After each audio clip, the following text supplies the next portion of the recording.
वाहिगुरु जी का खालसा वाहिगुरु जी की फतेह। आओ गुरु रूप साध संगत जी, अज असी अकाल पुरख परमात्मा की किरपा सदका 5 नंबर पौड़ी दे नाल जुड़न का यतन करना है। आओ जुड़न का यतन करिए जी। थापिया ना जाए, कीता ना होए, आपे आप निरंजन सोए। जिन सेविया तिन पाया मान, नानक गाविए गुणी निधान। गाविए सुनिए मन रखिए भाओ, दुख पर हर सुख घर लै जाए। दुख पर हर सुख घर लै जाए।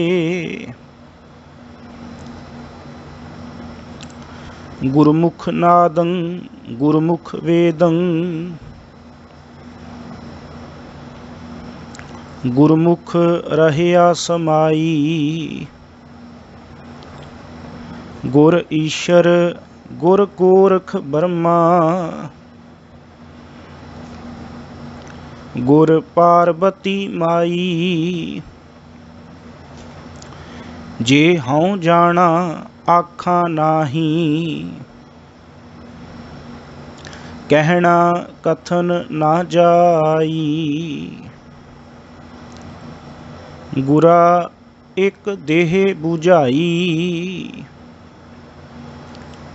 सबना जिया का एक दाता। सो मैं विसर ना जाई। गुरु रूप साध संगत जीओ, असी पौड़ी का पाठ सरवण किया है। गुरु नानक साहब महाराज जी इस पौड़ी के राही बख्शिश कर रहे ने कि वो अकाल पुरख परमात्मा जिसनों गाउणा है, जिस दे हुक्म दे विच चलना है, जिहदा इंसाफ सच्चा है, जिस परमात्मा दे अगे असी प्यार रूपी बोली की भेटा रखनी है। साहब जी कहते वो परमात्मा थापिया ना जाए। थापिया का अर्थ है स्थापित करना, थापिया का अर्थ है पैदा करना। ये विद्वानां ने अर्थ ये कीते ने। गुरबाणी दे विच थाप शब्द आउंदा है। थाप का अर्थ है पैदा करना। आपे थाप उथापे आपे, आपे थाप पाप भाव के आप ही सृष्टि नूं पैदा करके उथापे आपे आप ही नाश कर दिंदा है। इस करके थाप का अर्थ है पैदा करना, थापिया का अर्थ पैदा करना, स्थापन करना। गुरु नानक साहब महाराज जी कहते पर जिहड़ा परमात्मा सारी सृष्टि नूं थापण वाला है, जिहड़ा सारी सृष्टि नूं पैदा करन वाला है, कोई इंसान ये सोचे कि उस परमात्मा नूं स्थापित किया जाए, उस परमात्मा नूं बनाउण दा यतन किया जाए। पर जिहड़ा परमात्मा सर्ब कला कर थापिया अंतर जोत अपार, कहते उस अकाल पुरख परमात्मा नूं थापिया नहीं जा सकता, उस अकाल पुरख परमात्मा नूं स्थापन नहीं किया जा सकता। ठीक है, साडे लोकां ने उस परमात्मा की कोई मूर्ति घड़ दिती, उस परमात्मा की कोई तस्वीर घड़ दिती, पर प्यार वालिओ जिहड़ियां मूर्तियां लोकां ने उस परमात्मा दीयां घड़ियां, वो परमात्मा की मूरत नहीं। गुर मूरत गुर शब्द है। गुरु की मूर्ति, गुरु का आकार, गुरु का शब्द है। परमात्मा की मूर्ति परमात्मा की सिफत सलाह है। उस परमात्मा नूं तस्वीरां दे राहीं, उस परमात्मा नूं मूर्तियां दे राहीं, उस परमात्मा नूं किसी हद बन्ने दे राहीं आपां आकार विच लैके नहीं लिया सकते। इस करके गुरु नानक साहब महाराज जी कहते उस परमात्मा का सथापन नहीं किया जा सकता, उस परमात्मा नूं पैदा नहीं किया जा सकता, थापिया ना जाए। उस परमात्मा नूं कोई पैदा नहीं कर सकता, कीता ना होए, ते ना ही किसी का बनाया वो बन सकता है। जे कोई बनाउण दा यतन भी करे कहते तां भी उस परमात्मा का आकार, उस परमात्मा की घाड़त घड़ी नहीं जा सकती, उस परमात्मा का आकार स्थापन नहीं किया जा सकता, ना वो परमात्मा नूं पैदा किया जा सकता है ते ना ही वो साडा बनाया जा सकता है। इस करके साहब जी कहते वो परमात्मा स्थापन नहीं किया जा सकता, ते जे किसी ने स्थापन किया है साहब जी कहते फिर वो ये भावें सोच के बैठा होए मैं रब नूं स्थापन कर लिया, पर नहीं। बाबा जी कहते ना सो मुख जलो जो कहे ठाकुर जोनी। स्थापन करन दा मतलब तो इहो ही है ना कि उस परमात्मा नूं आकार विच लै आउणा, जोन विच लै आउणा। बाबा जी कहते वो मूँह ही सड़ जाए जिहड़ा कहंदा है कि परमात्मा जूना विच है, आकार विच है।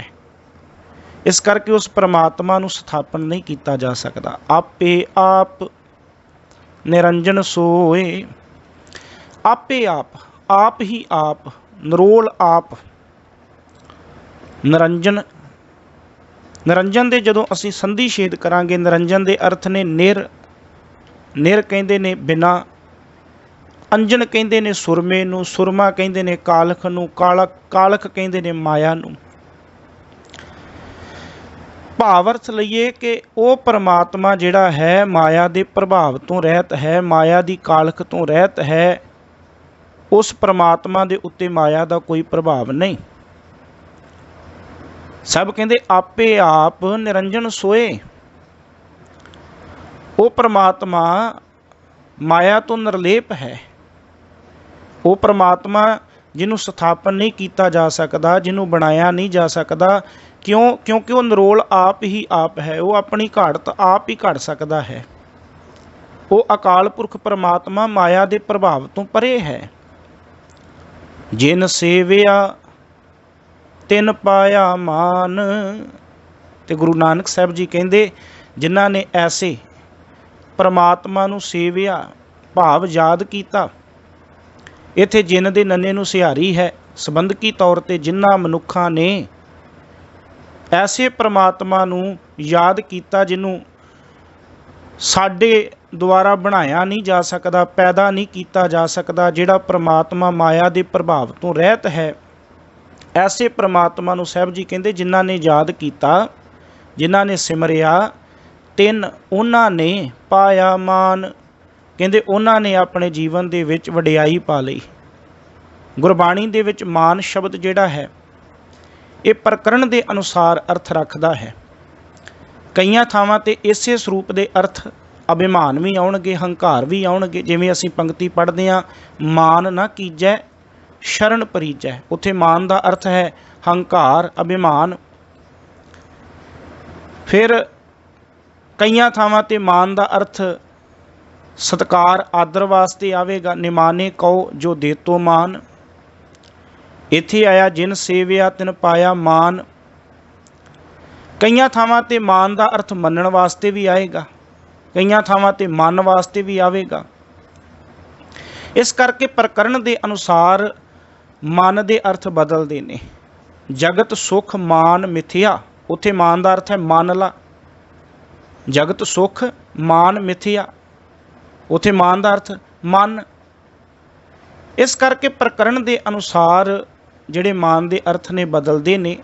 कई थावां ते मान का अर्थ आदर वास्ते है, कई दे थावां दे उत्ते मान का अर्थ हंकार वास्ते, हौमे अभिमान वास्ते, कई थावां ते मान का अर्थ मनण वास्ते है।